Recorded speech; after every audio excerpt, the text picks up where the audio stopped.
Bom, boa tarde a todos. O pessoal está voltando aí do almoço, mas para a gente não perder muito tempo aqui, porque temos uma grade ainda para a gente completar na parte da tarde, vamos dar prosseguimento aqui à 17ª edição do Fórum Saúde Digital, que é promovido pela T-Inside e Saúde Digital News. Vocês podem se inscrever, inclusive, para receber nossa newsletter gratuita em ambos os sites. Como eu avisei também na parte da manhã, nós vamos gravar esses painéis e vão ficar disponíveis depois no YouTube da T-Inside e do Saúde Digital News. Esse painel aqui vai tratar de cibersegurança, mas eu vou fazer uma terceirização como apresentador aqui. Eu vou convidar o Fernando Paiva, que é diretor de inovação em relações institucionais da Fases Laboratórios, para ser o mediador do nosso painel. Por favor, Fernando.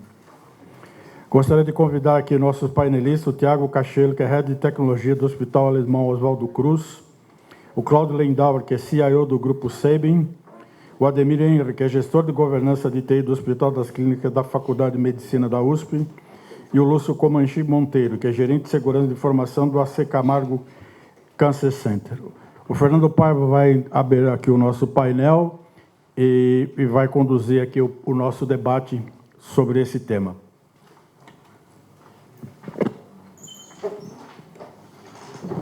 Uma salva de palmas para eles, né?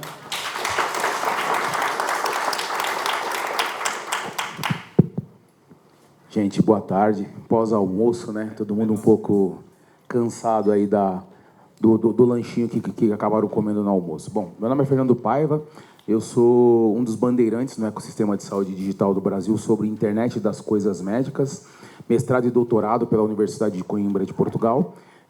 Também estudei em Harvard, nos Estados Unidos, também para a jornada do ecossistema de saúde digital brasileiro. Defendo o SUS até debaixo d'água.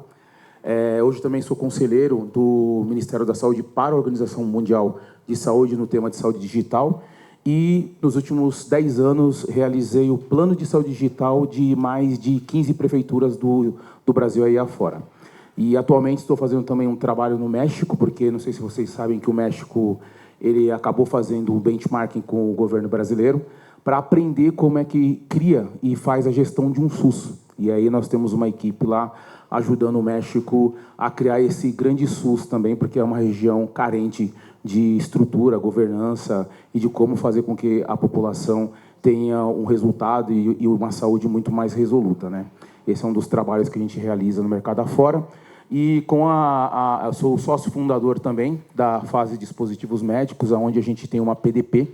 O que é uma PDP? É um laboratório público, oficial, onde todos os tipos de dispositivos do SUS do Brasil todo, os equipamentos da minha fábrica, que a planta industrial fica no Ceará, vai para todas as redes de UPAs, UBS e do Brasil afora, e também América Latina, o trabalho que nós realizamos. Esse tema de cibersegurança é um tema, para mim, muito importante, porque eu ajudei a fazer a composição da Fortinet, do material de geolocalização e de geossegurança sobre os ataques para todos os hospitais do planeta Terra como um todo. E estamos aqui com pessoas que conhecem bem esse ecossistema de tecnologia, tanto de infraestrutura física como de infraestrutura lógica. E aí, eu gostaria de apresentar a vocês, primeiramente, aqui o Tiago, né, que é o Head de Tecnologia do Hospital Oswaldo Cruz, o Cláudio, que é o CEO do Albert Sabin, amigo lá bastante da Janete, também o Ademir, que é gestor de governança TI do Hospital das Clínicas, que é o maior complexo de saúde público da América Latina, e também aqui o Lúcio, que é o gerente de segurança da informação do AC Camargo. E eu gostaria de começar esse bate-papo aqui com eles, aqui, iniciar uma pergunta, porque, em detrimento do que está acontecendo no mundo sobre, principalmente, hospitais, a Fortinet ela recebeu um laudo de Londres, né, lá na Inglaterra, de que existe uma região específica dos Países Baixos que tem a maior concentração de hackers do planeta Terra, especializados em atacar e pedir, né, e sequestrar dados de hospitais no mundo todo. E aí vocês não vão acreditar qual é o país que mais existe sequestro de dados no mundo. É o Brasil. O Brasil é o lugar onde voltado todos os olhares dos hackers, que são os hackers do mal, que existem os hackers do bem, né? Os hackers do mal, acaba fazendo esse sequestro de dados e informações, e, inclusive, é uma das perguntas que eu vou fazer para eles no painel, manipulando medical devices, que é muito, muito ruim, né, para todo mundo que trabalha aqui em hospital. Você, de repente, está dentro de uma UTI, vocês vão achar que é a história de Steven Spielberg, né, ou então alguma coisa surrealista, mas a pessoa, às vezes, tem um hospital com monitor multiparamétrico e eles conseguem entrar e alterar os dados do monitor multiparamétrico. Isso é muito grave. E aí vem a minha pergunta aqui para todos que estão dentro de estruturas verticalizadas de grupos de hospitais, de que o que os grupos estão fazendo para fazer com que haja uma contenção, porque muitas das vezes nem pode ser revelado para o público ou para o paciente que os dados foram sequestrados ou que foram manipulados. O que cada uma das instituições estão realizando para fazer esse contingenciamento em detrimento desse ataque massificado que o Brasil está tendo? Pode começar? Boa tarde a todos. Obrigado aqui pelo convite e a participação. Bem, lá atrás, a gente questionava muito se o hospital ia ser atacado, né? As pessoas falavam muito sobre isso. E aí essa frase mudou, né? Quando o hospital será atacado? E eu digo que ela mudou de novo, né? Agora quanto tempo leva, se atacado, quanto tempo leva para a gente estabelecer a operação do hospital? Então, acho que essa é a última pergunta que a gente vem trabalhando e, a partir disso, desdobrando os projetos. E aí, dando um foco no ponto levantado por você,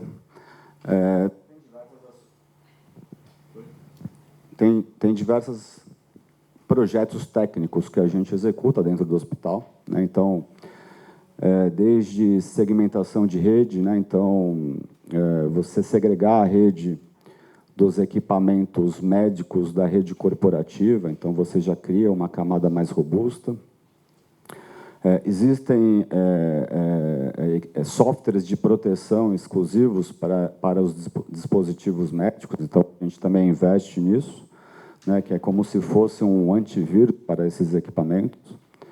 Então, tem alguns projetos que a gente faz em atenção a isso, mas a grande preocupação nossa... Voltou. Em cima, obrigado. A grande preocupação nossa, então, se acontecer um incidente, em quanto tempo a gente consegue restabelecer a operação do hospital. E, neste tempo, muito importante, qual é o plano de contingência, né?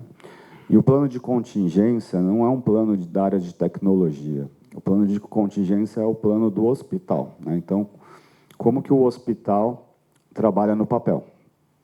Porque no final do dia você provavelmente ficará sem sistema.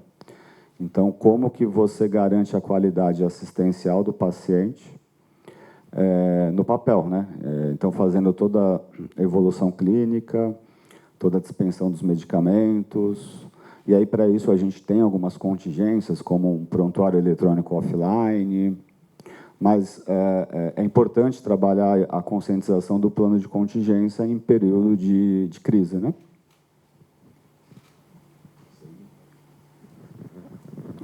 Boa tarde a todos. Obrigado pelo convite. Antes de responder diretamente, eu vou dar só o contexto do que a gente vive, né? Para muitos aqui, pode ser que vocês não conheçam o Sabin. O Sabin está entre os 5 maiores laboratórios do país, né? Só que realmente na cidade de São Paulo, na cidade capital, né? Nós temos aqui em Osasco, tem São Caetano, Campinas, Ribeirão, Franca, por aí vai, presente em cidade. Mas na cidade de São Paulo mesmo não temos laboratório. Hoje nós temos mais ou menos 366 unidades espalhadas em 18 estados, mais o Distrito Federal, onde fica a sede do CBA em Brasília. Então, mais de 7 mil colaboradores. Então, manter uma defesa de perímetro numa dispersão geográfica desse tipo, né? Nós temos laboratórios desde Boa Vista, em Roraima, a Tubarão e Joinville, em Santa Catarina, passando por Londrina, Maringá, etc., Salvador. Então, assim, é muito difícil você manter a segurança de perímetro numa dispersão geográfica muito grande e, principalmente, com tantos colaboradores de diversos níveis e diversas culturas dentro dos nossos diversos Brasis, né, que a gente tem. Hoje tem um Brasil que é aqui em São Paulo, e por aí tem vários outros. Então, é um desafio muito grande para a gente manter essa defesa. Até porque, né, quando a gente fala em saúde, a gente tem dados muito sensíveis, tem dados de saúde que a gente tem que fazer essa guarda, e por alguma razão, um vazamento dessa informação pode manchar ou pode afetar diretamente a marca, né? E o cliente simplesmente atravessa a rua e vai em outro laboratório. Então, a gente tem um desafio muito grande de fazer esse trabalho. E com o passar dos anos, né, eu acho que de 2020 para cá, a coisa tem evoluído bastante, né? Agora a gente está falando de IA, né? Nós já temos ataques por IA e tem defesas também por IA. Então, são duas IAs que ficam brigando, e uma sendo mais treinada do que a outra, mas assim, é briga de gato e rato. Hoje, essas defesas de borda já não são o principal vetor de ataque. O principal vetor de ataque são as pessoas. Então, campanhas de conscientização, campanhas de treinamento, capacitação desse time todo, né, disperso pelas nossas unidades, é o que nós temos dado mais foco, justamente para tentar controlar e fazer a proteção de forma mais efetiva. É claro, temos lá nossas defesas, temos todo o nosso esquema, temos um plano lá de resposta de incidente, temos um SOC que fica monitorando 24/7, né, centralizando log, fazendo correlação de eventos, etc., etc. Mas hoje o principal vetor de ataque são as pessoas, e a gente tem trabalhado muito nesse sentido de conscientização dessas pessoas.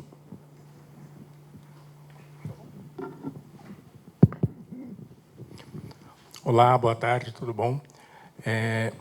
Bom, vamos lá. Acho que já falaram bastante a respeito, né, do que fazer, como fazer. Vou tentar agregar algumas coisas. Quem fica por último é sempre mais complicado, né, Lúcio? Ou mais fácil. Tá, tudo bem.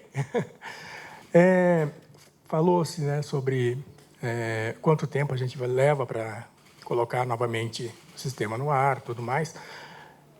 Mas, antes disso, a gente tem que ver também essa questão, né? A gente tem nosso plano de contingência, nós temos nosso disaster recovery, temos lá o nosso backup, mas você testa isso? Quando você testa, entendeu? Você já acionou a sua redundância, né? Não sei se você tem uma redundância ou não, acionou para trabalhar na redundância.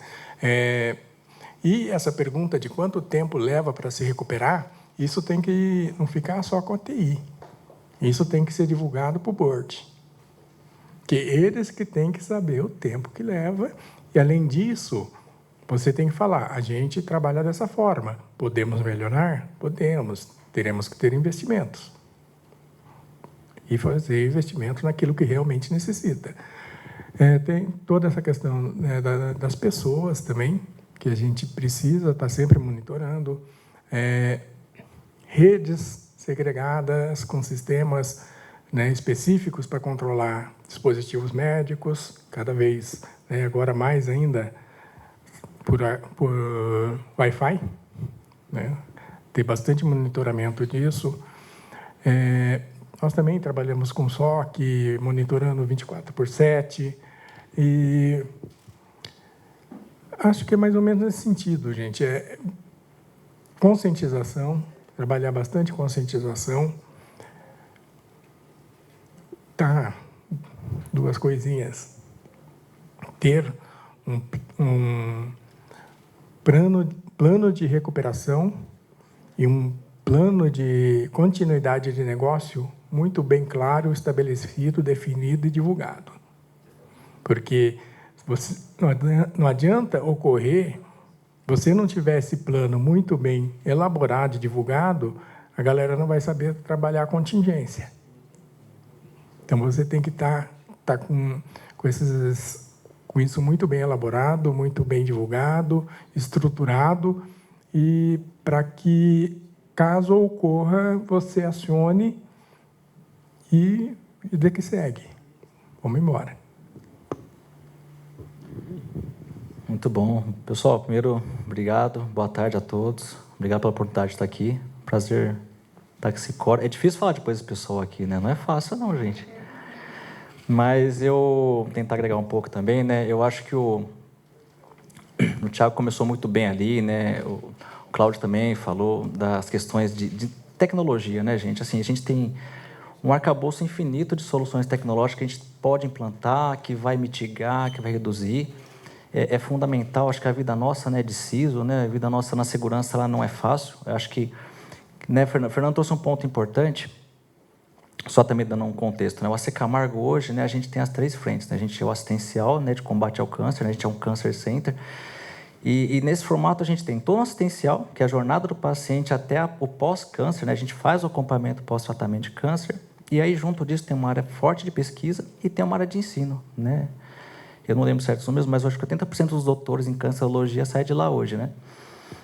Então, o universo de usuários, né, e de negócio, né? E quando a gente fala da questão que a Fortinet trouxe esse relatório, que é muito importante, ele é expressivo, a gente está vendo no Brasil uma coisa interessante, aí a questão do gato e do rato, né?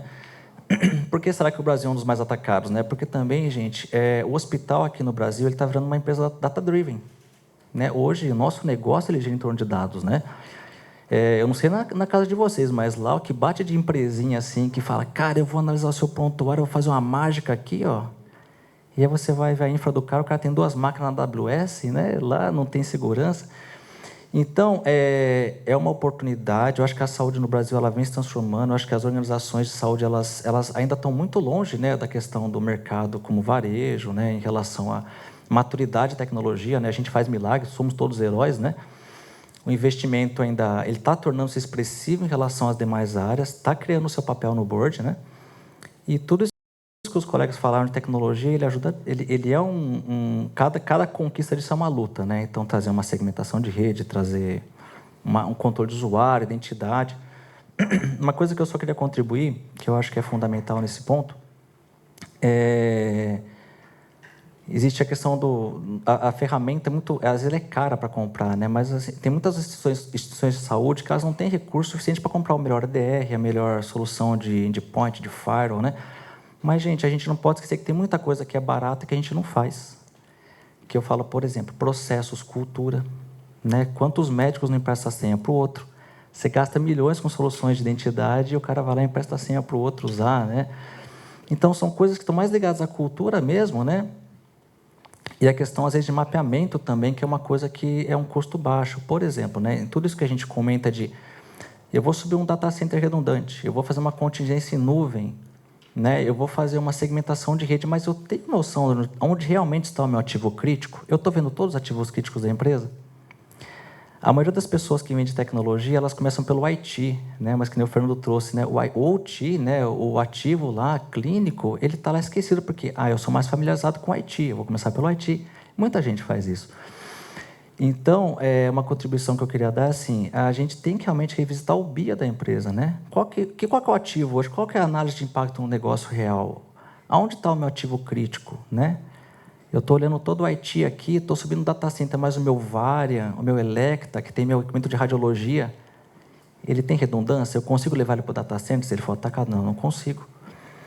Então, eu acho que, só para não delongar muito aqui, mas eu acho que essa visão a gente está numa jornada de construção, tanto de desafios de recursos, né, de elevação, né, essa pressão do data-driven, do IA agora também a fundo, né, e está forçando a gente a pedir mais recursos, mais investimento, mas eu acho que a gente também tem que olhar muito para a questão de mapeamento, de processo, entender. E isso, gente, às vezes não custa. É questão de sentar, entender o negócio e mapear essas áreas adequadamente. Excelente. Queria perguntar para o Cláudio, porque você acabou comentando, né, Cláudio, sobre o processo de fragmentação que o Sabin tem no Brasil afora. Isso é muito importante. E o Sabin, como um bom laboratório de todos que passaram hoje aqui no evento, né, o Fleury esteve aqui, outros laboratórios, sabe que quando você vai fazer um exame, esse exame ele tem duas pontas que atuam para que tenha o resultado do exame. Um é o ser humano que está fazendo uma manipulação ali, né, de elementos, e a outra é os equipamentos, são as máquinas que são utilizadas. E com o advento da inteligência artificial aumentando esse grau de resultado para que o médico consiga ter um desfecho clínico muito mais seguro, o que o Seibili está fazendo para que você continue utilizando o humano no processo ali de análises clínicas, né? E fazer com que os equipamentos que hoje estão vindo com soluções mirabólicas de inteligência artificial não entrem em conflito na hora de trazer um resultado de um hemograma? Essa pergunta é muito boa, né? Também, do mesmo formato que foi falado, que existem vários tipos aqui de fornecedores, etc. A mesma coisa com relação a equipamentos, né? Você tem grandes fornecedores que têm uma preocupação com segurança até vezes maior até que a minha, assim, bem forte. E tem outros fornecedores que são os fornecedores de entrada que realmente não tem muito essa preocupação. E eu vou dar um exemplo, que é um exemplo bem claro e clássico, né? Tem muitos equipamentos médicos, né, que vêm com o Windows 7 embarcado no equipamento, né, que é embedded, que a gente chama. O Windows 7 já tem mais de ano que a Microsoft não suporta, não manda nenhuma correção. E aí você pega um equipamento de ultrassom, por exemplo, que tem o Windows 7, e aí, para ele compartilhar o exame que ele capturou, a imagem que ele capturou, ele oferece esse exame numa pasta compartilhada do Windows, aquela pasta que chama-se Everyone Full Control. E aí você imagina um Windows 7 na rede, com compartilhamento de rede, Everyone Full Control. Então, é isso que acontece, das pessoas pegarem o controle e mudar, porque assim... E também vamos nivelar conhecimento, eu não quero ensinar nada para ninguém, vocês devem saber mais do que eu até, mas quando você tem, na verdade, um ataque de ransomware, né, e a gente falou aqui de sequestro de dados, etc., quando ele faz o sequestro do dado, quando ele começa a criptografar, aquilo não é o início do ataque, aquilo é o final. Ele provavelmente já está há meses navegando na tua rede, olhando para as tuas informações, né, copiando informações, fazendo ataques laterais, às vezes até mais de meses, tá, pessoal? E aí, no final, ele fala assim, pronto, já quero tudo, já fiz tudo, agora eu vou dizer que eu estava aqui. Aí ele vai lá e dispara o batch para criptografar. Então, nesse final que ele dispara, ele já pode ter você já pode ter seu site de contingência compromissado, você já pode ter os últimos backups dos últimos 3 meses, todos corrompidos, porque, na verdade, olhando para a cibersegurança, né? Olhando para o mercado, na verdade, o lado negro, digamos assim, o lado ruim da força, né? Você olhar, porque assim vira um negócio. Então, assim, a captura dos dados, né? A venda dessa informação, isso é um negócio de bilhões de dólares. Então, ele, para ser eficiente no ataque dele, ele conseguir o dinheiro, ele tem que corromper teu backup, ele tem que te compromissar de toda forma que você não consiga recuperar seu ambiente, que você tenha que pagar o resgate para ele abrir a informação. Então, eles são muito eficientes porque é um negócio e a forma dele ganhar dinheiro. Não estou aqui questionando se é certo ou errado, só estou olhando isso do ponto de vista de um negócio. Então, é muito importante a gente ter todos os controles, senão a gente não chega do outro lado. E aí, realmente, quando você tem equipamentos que têm essas vulnerabilidades na sua rede, além dele se comprometer, né, a integridade dele, ele ainda permite que seja um salto para atacar outros equipamentos da sua rede. Então, realmente é muito complicado. E só para concluir, também tem um outro lado, e eu vou voltar sempre para a pessoa, que a pessoa também é uma coisa importante nessa história. Pessoas, processos e ferramentas.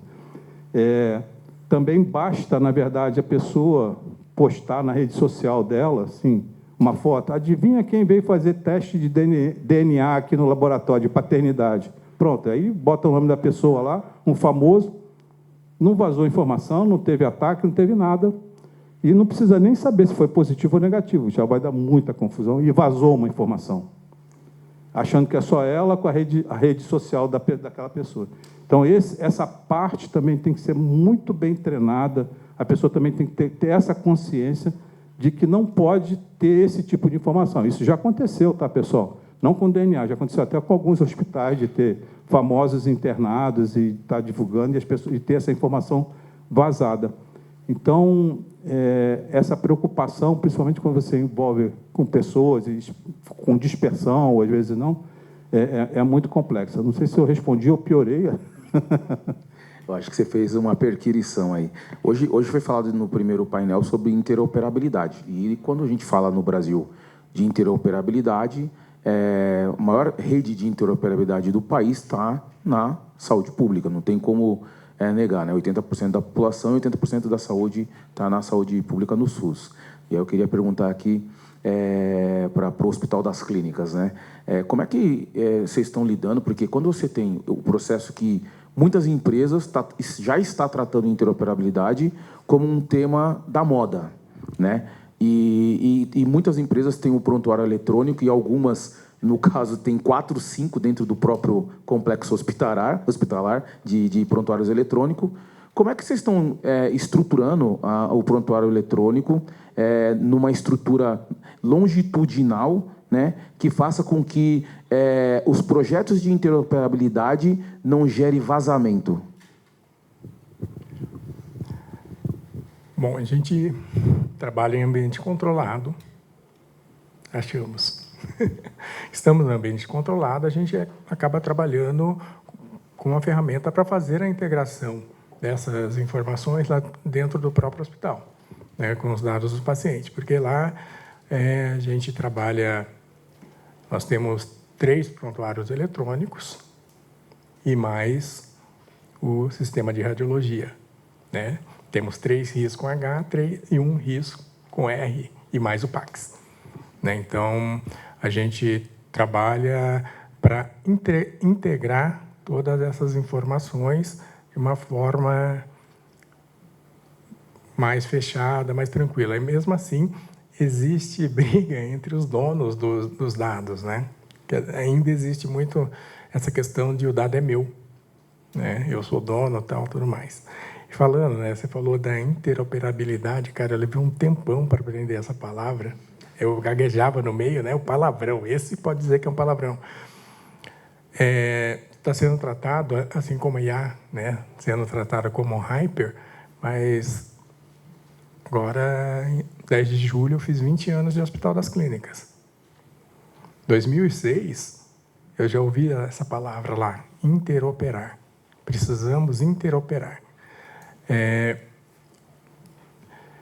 E agora, fugindo um pouco, né, indo um pouco mais na amplitude aí da saúde pública, existe uma dificuldade muito grande, não só da saúde pública, mas na privada também. Primeiro, essa questão, o dado é meu. Todo mundo acha que é o dono do dado, não quer compartilhar, tudo mais.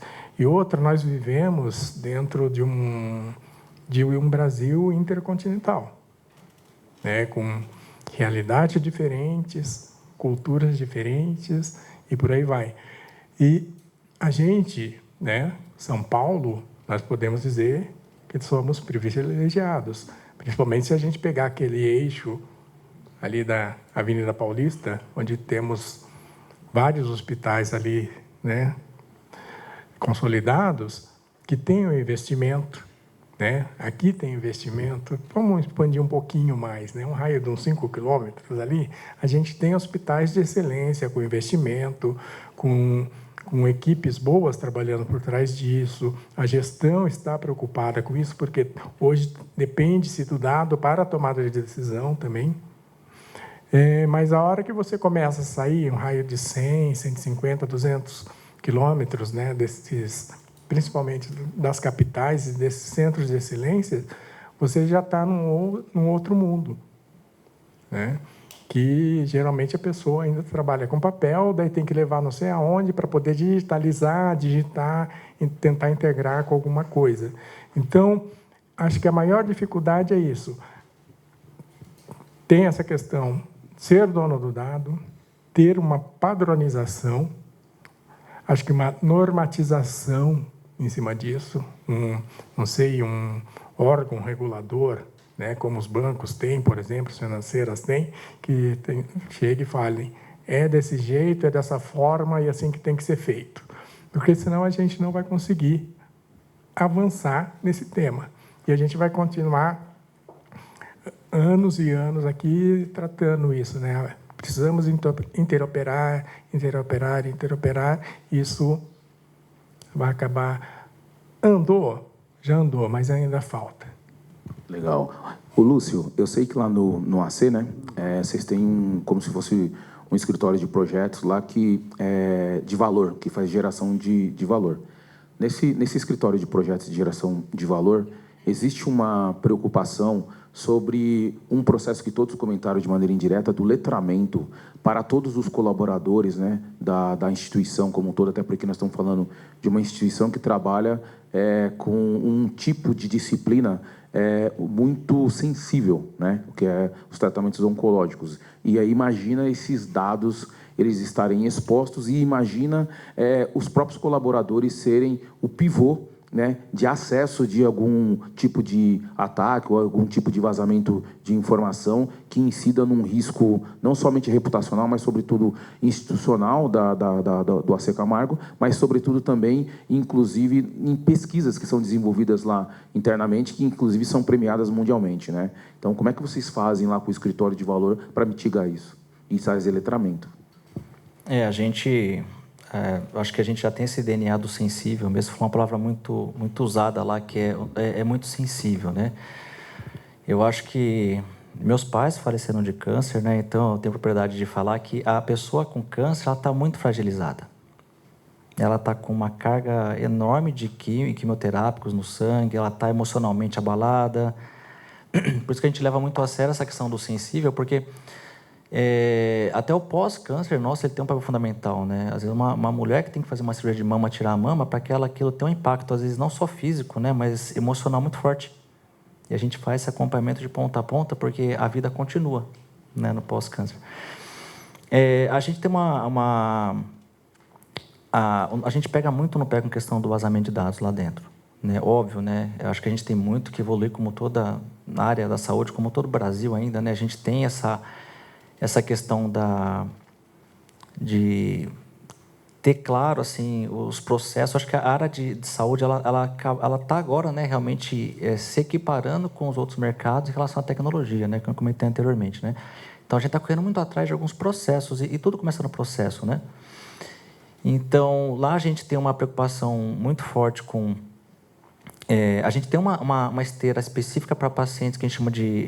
não sei o termo certo, me perdoa, porque eu não estou tão próximo assistencial, mas o paciente VIP, né? Que ele tem um tratamento, assim, uma pessoa publicamente exposta, é uma pessoa que tem uma condição ali que aquela... que nem comentou ali, né? O Cláudio, né? Desculpa, Cláudio. Cláudio comentou, né? A gente tem um ponto forte de educação em cima disso. Olha, se vier um paciente aqui que tem uma questão pública, né, assim, o tratamento dele é uma esteira totalmente de partada, né, para evitar justamente algumas exposições, porque acontece mesmo. O Cláudio falou, não é lenda não, acontece mesmo, né? Então, até o prontuário desse paciente ele é protegido, né, para evitar a exposição, né? É óbvio, né? Então, aí a questão de cultura, de educação, a gente pega muito nisso. Questões instrumentais no processo de segurança, a gente bate muito forte com o DLP lá, com o CASB, né? A gente tem regras de monitoração bem pesadas, né? Porque agora com a IA, né? A gente sai um pouco do perímetro de software corporativo, porque nada impede hoje que meu funcionário abra o chat GPT dele ali, joga uma informação, a gente não sabe para onde vai essa informação ainda, né? Então, a gente está batendo muito forte nisso. A gente tem um time dedicado ali, revisitando regras, criando políticas e normas para a gente... ter respaldo normativo e político, mas também conseguir tecnicamente viabilizar o bloqueio desses compartilhamentos indevidos ou manipulação indevida da informação nesses casos. Legal. Uma das coisas que eu queria que o Thiago pudesse explicar, porque o Oswaldo Cruz tem também lá a faculdade, né? E, inclusive, fui professor lá por muitos anos, lá no Oswaldo Cruz. E uma das coisas que parece básico que eu vou falar, mas confunde muito, e eu gostaria que o Thiago explicasse para a gente dentro da realidade de tecnologia da informação do hospital, porque segurança da informação é uma coisa e cibersegurança é outra. As duas caminham de mãos dadas, né? Mas ainda muitas pessoas não compreendem, né, o tamanho da abrangência que as duas pode andar de mão dada, mas podem estar em polos opostos, né? Como é que vocês estão trabalhando lá dentro do Oswaldo Cruz essa questão de tanto segurança da informação dentro dos parâmetros da nova LGPD e também da atualização que aconteceu em dezembro desse ano, né? E fazer com que isso seja refletido com a cibersegurança do hospital. Porque tem muitos grupos empresariais verticalizados de saúde no Brasil que estão totalmente dando a concentração, tanto financeira como de atenção, em segurança da informação e continuam ainda pecando na cibersegurança. Como é que vocês estão fazendo para não cometer esse equívoco de grandes redes verticalizadas? Legal. Você colocou um bom ponto. Quando eu cheguei no hospital, dentro da área de TI, o time chamava Segurança da Informação.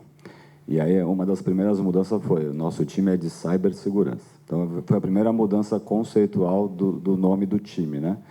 E a gente tem dentro dentro de TI, somos responsáveis por cibersegurança.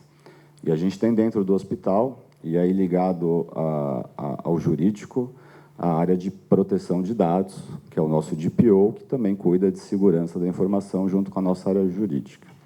Então, essas duas áreas, elas trabalham muito parceiras em todos os projetos, né? E aí, trazendo alguns pontos que os colegas falaram, né? Então, o Ademir falou muito de interoperabilidade. Eu acho que o grande desafio hoje das instituições é intraoperar. A gente tem muitos sistemas dentro da empresa que muitas vezes não se falam. Então, a gente está querendo aqui trocar informações entre o ecossistema, mas a gente, dentro de cada uma das nossas casas, muitas vezes, a gente tem deficiência, né? O IEMAR, que não conversa muito bem com o RISPAX, que tem uma dificuldade de integrar com o canal digital, o paciente faz o exame e não consegue ver o exame no aplicativo, então aquela jornada do paciente ela fica comprometida.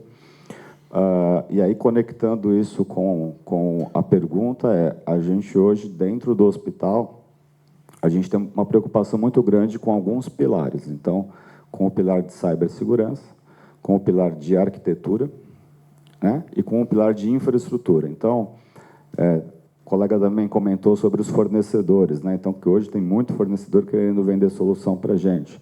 Então, sempre que a gente avalia as soluções de terceiros, de fornecedores, a gente sempre avalia do ponto de vista de negócio. Então, aquela solução, ela resolve um problema que eu tenho da área de negócio? Essa é a primeira pergunta. Sim, resolve. Tá bom, mas como que ela foi construída?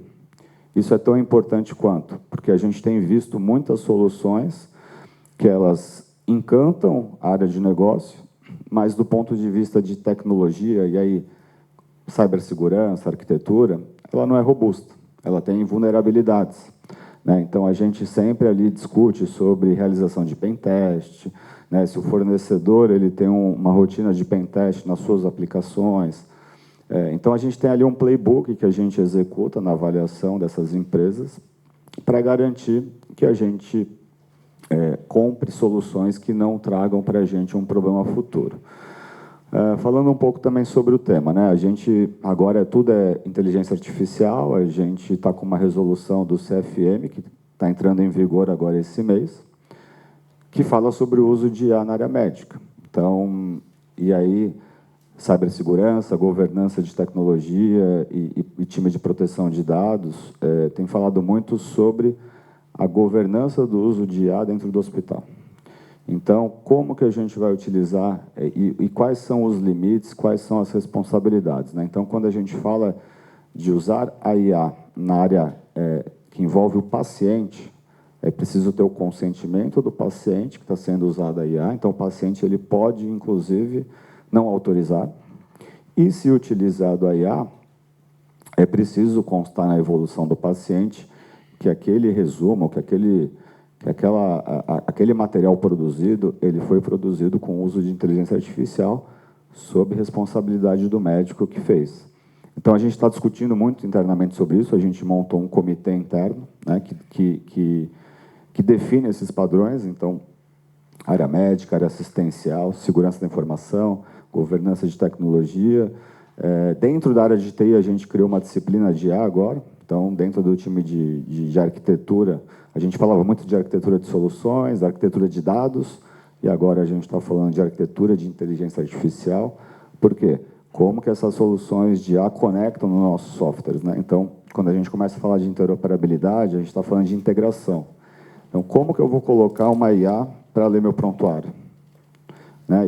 E aí o mundo fala-se de vetorização dos bancos, né? Então, é você pegar um banco ali, o banco do TASI, do MV, e transformar de uma maneira que uma IA consiga entender isso. Então, tem um grande desafio. E aí, endereçando aí o seu ponto, a gente trabalha muito forte, então, nos aspectos de segurança da informação, de proteção de dados, com bastante critério para que a gente mitigue riscos para o hospital. Legal. A gente tem no Brasil muitas frentes parlamentares, nós estamos no mundo político, né? Sem fazer apologia política, mas que estão atuando fortemente para a aprovação de alguns marcos regulatórios, de legitimação de algumas leis, para coibir, né, uma série de aspectos dentro das estruturas hospitalares de dados. Uma pergunta linear para os quatro, né? Vocês acreditam que todo esse marco regulatório que está sendo desenvolvido para fazer com que a inteligência artificial não seja o substituto do médico, do profissional da saúde de maneira geral, vai ser positivo ou negativo dentro do ambiente que vocês hoje estão atuando? Eu gosto dessas perguntas, assim. Eu vou falar do ponto de vista de laboratório, tá? O laboratório, né, que não nos ouçam muitas pessoas, na verdade, o resultado mais comum dos exames laboratórios é normal. O resultado alterado não é o comum, é o anormal. Então, você usar mecanismos, né, que consigam, de alguma forma, pegar esse exame que é normal e você automatizar essa liberação desse laudo, você consegue focar o profissional para que ele tenha uma interpretação mais forte no que ele precisa olhar, e não em todos, né? Então, se eu tenho 10 exames para analisar, e se eu, de alguma forma, conseguir 8, eu libero e deixo 2 para o profissional olhar, que realmente ele tem que olhar, a análise dele vai ser muito mais efetiva. Então, dentro respondendo um pouco mais direto ao que você estava falando, dentro do segmento de laboratórios, o uso de IA para facilitação de laudos, né, de facilitação de entendimentos, ele é muito importante, que consegue dar toda essa velocidade no diagnóstico. E aí também a gente tem que separar os diversos tipos de exames, né? Nós temos esses exames de análises clínicas, que isso é exatamente o que eu falei para você. Análises clínicas hemograma, glicose, TGO, TGP, etc., que é literalmente você botar lá o líquido, o sangue ou outra coisa dentro de uma máquina e ela te informar um número ou um valor e você bota negativo, positivo, etc., mas não tem intervenção humana. E aí você tem os outros exames que a gente chama de médico dependente. Aí nós estamos indo para exame de imagem e exame de anatomia patológica. Então, esses exames médico dependentes são esses exames que podem facilitar muito a vida do médico, para o médico ter foco no que ele faz. E os outros de liberação, a gente consegue dar automação, consegue ter laudos na liberação dos exames normais mais rápidos e uma tratativa mais eficaz nos que merecem atenção. Visão do hospital.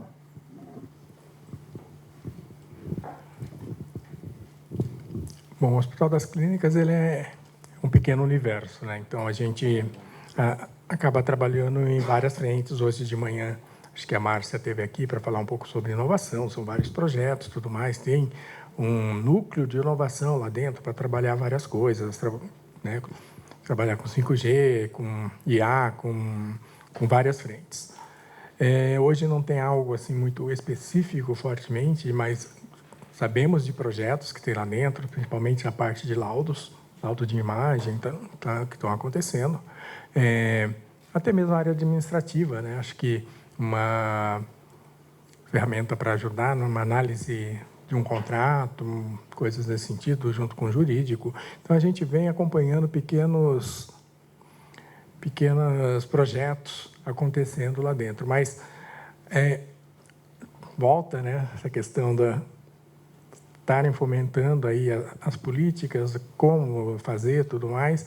Acho que dentro das instituições a gente está se voltando bastante para trabalhar essa questão da governança da IA, assim como foi há pouco tempo a governança de dados, né? Primeiro governança de dados, agora governança de IA. Daqui a pouco vai ter que juntar os dois, junto com a política de segurança da informação. Então, eu acho que cara, eu ainda não sei qual vai ser essa estratégia, entendeu? Como que vai tocar tudo isso, porque é uma coisa bastante complexa, porque, por exemplo, antes da pandemia, o CFM não pode usar a telemedicina, a telesaúde. Veio a pandemia, liberou-se a telesaúde. Como regular isso, né? Então, é algo que, assim, que a IA vai ajudar, isso não tem dúvida. Isso não resta dúvida. E agora mais a questão da regulação, né? Como eu disse lá atrás, né, na questão de dados, de poder interoperar de uma forma, né, mais efetiva, de ter de repente uma determinação que tem que ser daquele jeito para poder fazer daquela forma, talvez seja o início de um caminho para algo.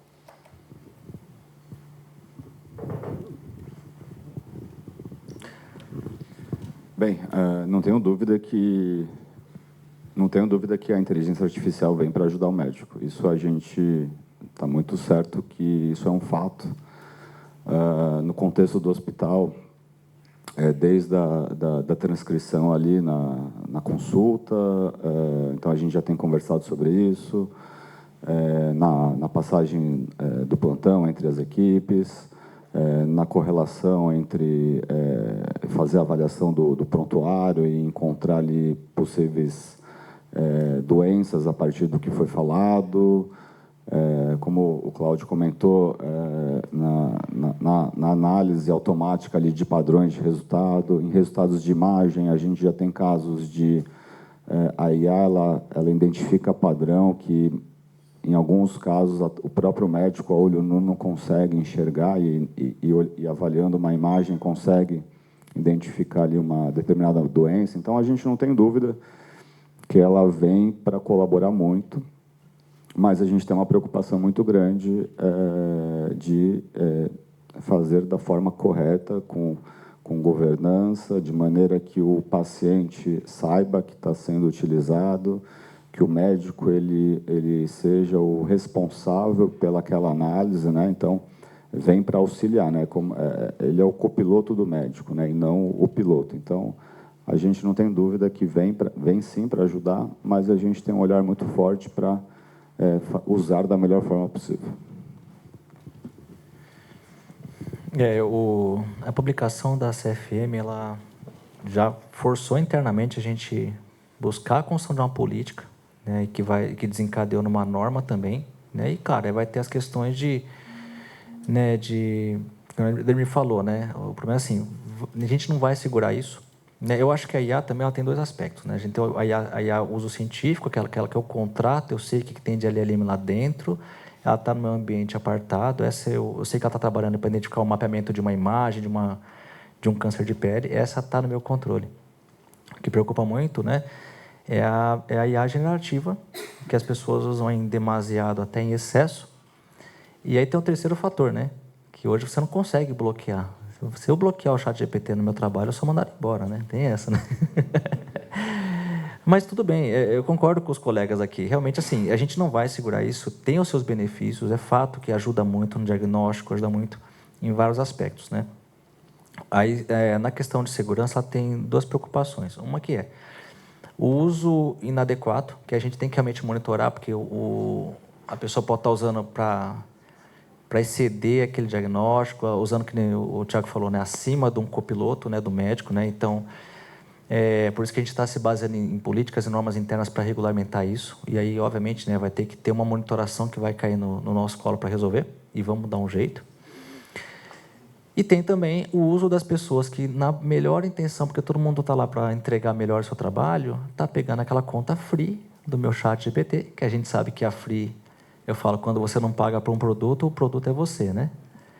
Então, por que eu estou usando isso de graça? Porque ali, você não consegue tirar o check Bilton que fala, não alimentar a IA com que você está jogando, né? Eu acompanho alguns fóruns aí de Red Team, de Black Hat, que já tem tecnologia, as pessoas fazendo prompt harvest, criando prompts que fazem coletas de informações colocadas na IA, que foram colocadas, foram alimentadas LLM. Então, qual que é o discurso que eu dei até recentemente lá interno? Imagina assim, eu procuro lá assim, fulano da Silva. Essa pessoa foi assim, ela teve óbito no AC Camargo. Né? É uma informação que não tem que estar na IA, né? Então, assim, vai começar agora uma exploração que a gente teve com os data breaches, né, os infostealer da vida. A gente vai começar a ter pessoas que vão começar a fazer harvesting em IAs públicas generativas para poder pegar a informação do seu negócio e falar aqui, ó o plano estratégico do AC Camargo aqui, ó. E aí bate na porta lá, fala com o meu VP, fala, quanto você quer? Senão eu vou lá na ANPD e vou pedir 50 milhões para você pagar, né? Então, eu acho que um desafio nosso é a gente tentar deixar claro, acho que todos aqui já têm até como política, toda política de si interna já fala o seguinte, você só pode usar aquilo que é ferramental corporativo e com intuito corporativo no seu estabelecimento. Você tem que usar só a licença de Office original, que está lá, que a empresa comprou. Você tem que usar os softwares licenciados pela empresa. Da mesma forma, o grande desafio é a gente convencer agora a empresa que, se a IA for uma ferramenta que ela deve ser utilizada, a empresa tem que comprar a IA. Ela tem que fazer gestão daquele licenciamento, e não é barato, mas ela se tornando uma ferramenta corporativa, a gente para de fazer esse uso da IA generativa free, né? Porque se você tem uma tenant ChatGPT, uma tenant do Cloud, uma tenant do Copilot Microsoft, lá você contratualmente fala que na sua tenant o que você está inserindo não vai sair de lá. Então, eu acho que é uma pergunta que nós, agora na posição de CISO, a gente tem que voltar para o board e falar, gente, a gente não vai segurar o uso da IA, mas a gente também tem que entender que ela veio, ela é útil e tem um custo para usar isso. Né? E, obviamente, monitorar quem está usando indevidamente a conta particular para essa finalidade, né? Legal.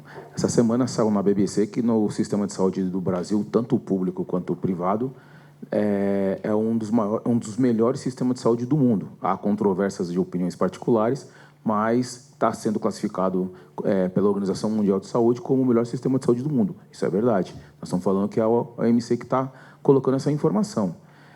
E só que nós, os brasileiros, temos uma síndrome comum de um impostor, né? E aí eu queria entender de vocês de maneira particular e opinião pessoal de cada um. Vocês acreditam que hoje o Brasil está preparado para essa guerra cibernética que nós estamos vivenciando e desse ataque massificado no ecossistema de saúde? Você acha que o Brasil, de maneira geral, dentro dos fóruns e ambientes que vocês frequentam aí de diretores de segurança da informação, tecnologia da informação, vocês acreditam que o Brasil consegue contingenciar toda essa pressão que a gente vem sofrendo? Pode começar, Thiago. É uma pergunta difícil, né? Falar que está preparado é muita audácia.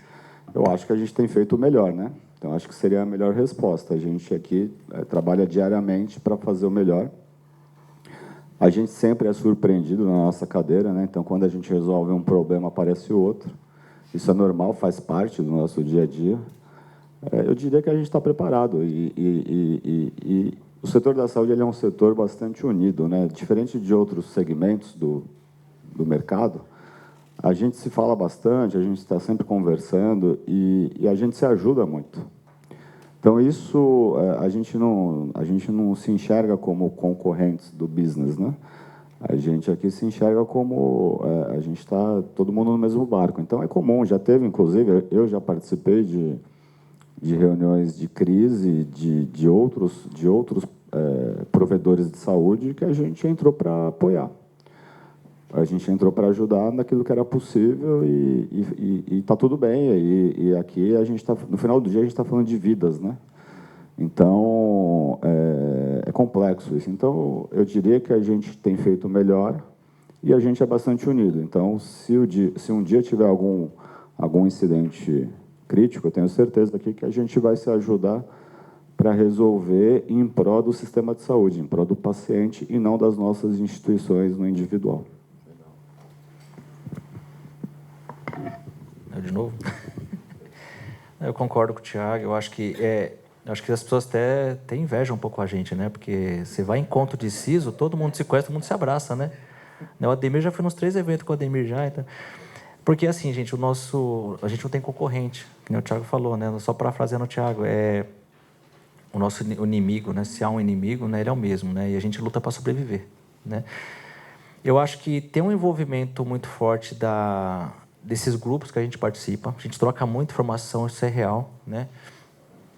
Eu puxei uma iniciativa, inclusive, até via uma associação aí da gente criar um MISP, que é um compartilhamento de informação entre as unidades hospitalares, que nem a Fintechs tem, né?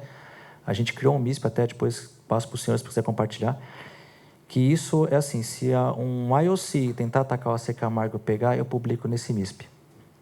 Ao mesmo tempo, o HC, o Círio, todo mundo aqui já recebe essa informação, já joga no SOC lá, já configura isso no Faro, pronto, já não vai mais atacar lá. Né? A gente tem essa iniciativa, depois até passo mais detalhes quem tiver interesse, porque é uma coisa que traz uma velocidade muito grande para a gente colocar a resposta nisso. Né? Esse MISP está no ar, já está funcionando. Temos 3 hospitais conectados já. E é uma iniciativa assim, que você vê que é interessante, né? São iniciativas que vinha do militar, foi para a fintech e agora está chegando na saúde. Por quê?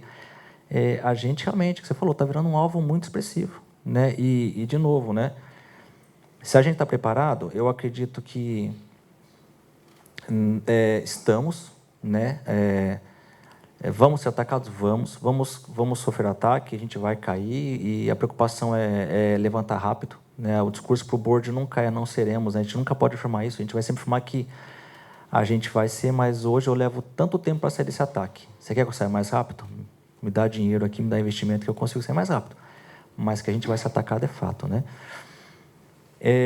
Eu acho que o Brasil ele tem essa coisa que até a gente comentou no começo, né? Eu acho que a gente sempre vai ser um alvo expressivo, porque eu acho que a área da saúde no Brasil também é uma das áreas que mais está conectada com TI. Né? Você vai em muitos hospitais, a gente acha que o hospital americano, né? A gente tem muita conectividade com hospitais da Europa, dos Estados Unidos, e você vê que muita coisa lá é papel. Né? O prontuário eletrônico nosso, gente, assim, é para dar inveja nas outras pessoas, né? Porque eu acho que mesma coisa a questão das fintechs, né? O sistema financeiro do Brasil, né, de fraude, cara, é um dos melhores do mundo. Né? Por quê? Porque a gente precisa também, né? Também tem isso. Não vamos estragar o romance, né? Mas, né? A gente precisa ter um mecanismo de fraude muito forte. Então, eu acho que a área da saúde, a gente está nessa... E é interessante também, não só na área de cyber, mas eu vejo os hospitais mesmo, eles se conversam demais. É uma área que eu estou 5 anos na área de health, né? E eu percebo que os CIOs, os VPs, os presidentes, eles se falam muito. Então, é muito legal. É um ambiente assim que não há concorrência no fundo, né? Cada um vai perseguir o seu resultado.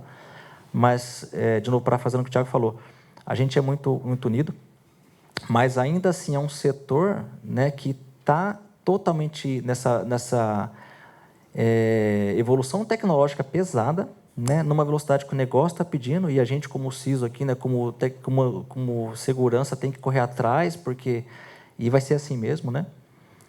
Então, eu acho que o grande desafio nosso é acompanhar a velocidade do negócio, tentar fazer isso dessa forma unida, seguindo a forma unida que a gente faz, e encontrando talvez formas de, que nem esse, o MISP é uma ideia, mas a gente tem que buscar um jeito de colocar velocidade nisso, porque quanto mais rápido a gente compartilha uma informação ou reage, mais rápido a gente sai do ataque. Né?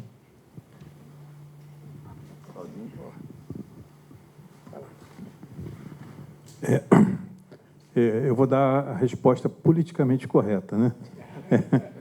Na verdade, é exatamente o que o Thiago falou. Nós estamos dando o nosso melhor. mas estamos longe de estar preparados, até porque, naquela visão que eu dei para vocês, desse lado ser um negócio, né? Então, do lado de lá, tem, nesse momento, sei lá, 2.000 pessoas tentando atacar o SEIB nesse momento. E basta um conseguir para fazer um estrago. E por mais que eu levante as minhas barreiras, por mais que eu bote dinheiro, amanhã tem 2.100 tentando fazer isso. E quanto mais eu boto barreira, mais eles se sentem desafiados a romper essas barreiras, né? Tem mais o lance do desafio. E quanto mais a gente vem aqui na frente do público e fala, eu sou bom, eu tenho defesa, tem alguém que está olhando, então eu vou te invadir. Você vai viver só, você não vai invadir. Você está desafiando. Então, assim, às vezes a gente tem até medo de falar tudo que a gente tem, justamente para não causar esse tipo de situação. Mas, brincadeiras à parte, assim, nós damos o nosso melhor.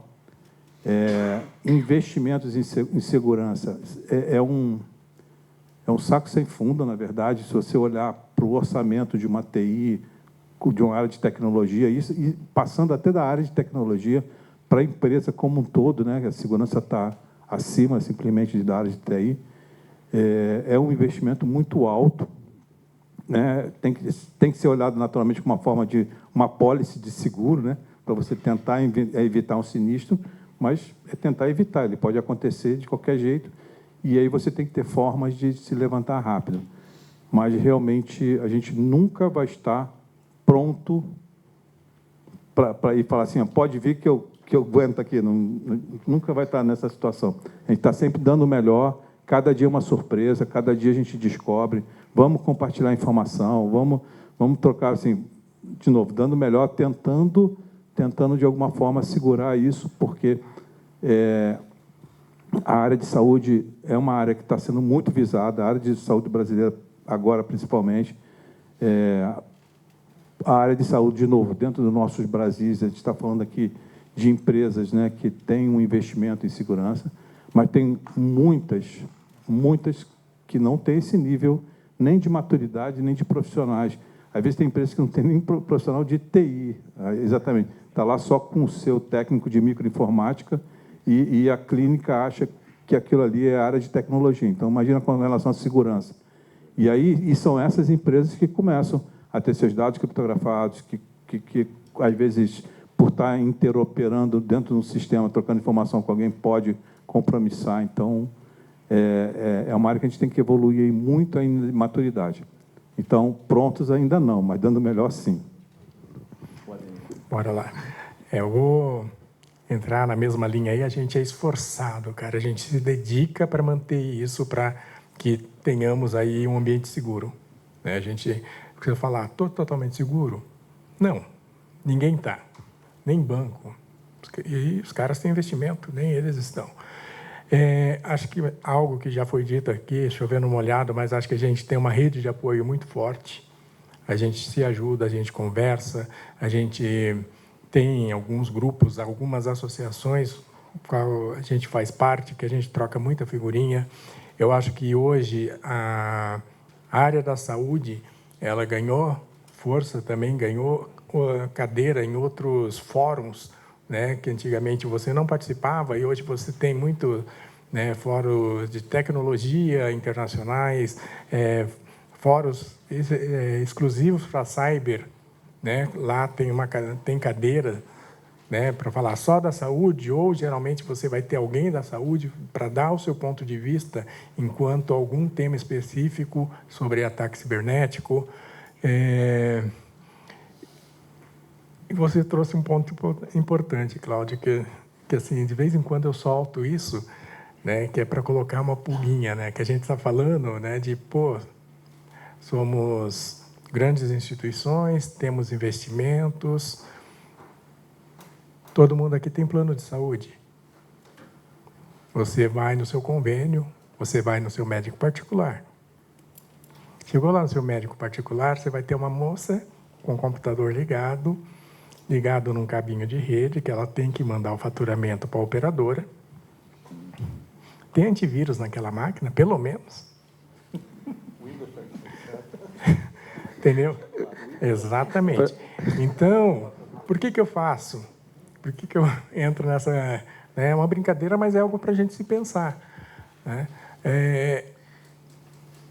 Que os caras geralmente vão nos gigantes, né? Eles querem algo mais robusto. Mas, cara, se você pensar a quantidade de clínicas médicas que nós temos espalhada aí pelo Brasil, né? Uma quantidade de médicos particulares, que você chega lá e despeja seus dados lá. Eu falo isso porque a minha esposa é administradora de uma clínica que tem 30 profissionais médicos atendendo. Então, eu sou o CISO dela. Mas só para finalizar, até aproveitando a brincadeira, não é só a questão de se está conectado ou não. Sim. Onde que é guardado o prontuário? Não é só isso. Tem a paciente, questão de que foi comprado um software oficial. Esse Windows é da Santa Efigênia. Pois é. Né? Aí então, tem isso. Daí, só para finalizar, a galera já me conhece hoje, eu acho que como garoto PSI, Política de Segurança da Informação. Legal. Que é outra coisa também que, assim, todo mundo tem, todo mundo fez, mas quando foi feito isso, foi feito por quem? Foi só nosso amigo Ciso que fez? Só o cara da TI? Ou você envolveu toda pessoal, superintendência, diretoria executiva, compliance, jurídico, RH, diretoria clínica? Essa galera tem que estar junto na confecção dessa política. De quanto em quanto tempo você faz a revisão disso? E aí a pergunta, você já leu a política de segurança da sua empresa? O que está escrito lá? Sempre que tem alguma renovação, é publicado, você fica sabendo, você leu que foi atualizado? Fica a perquirição, então, para todo mundo aí. Né, fica aí um... E um ponto de interrogação. Aí. Queria agradecer aqui, a gente já estendeu no tempo, né? Todos os meus colegas aqui de tecnologia da informação, pela oportunidade que o Claudinei deu para a gente vir bater esse papo. São fóruns como esse que faz com que a gente consiga refletir, né? E criar insights para que a gente consiga fazer um Brasil melhor cada dia. Obrigado, viu, Claudinei?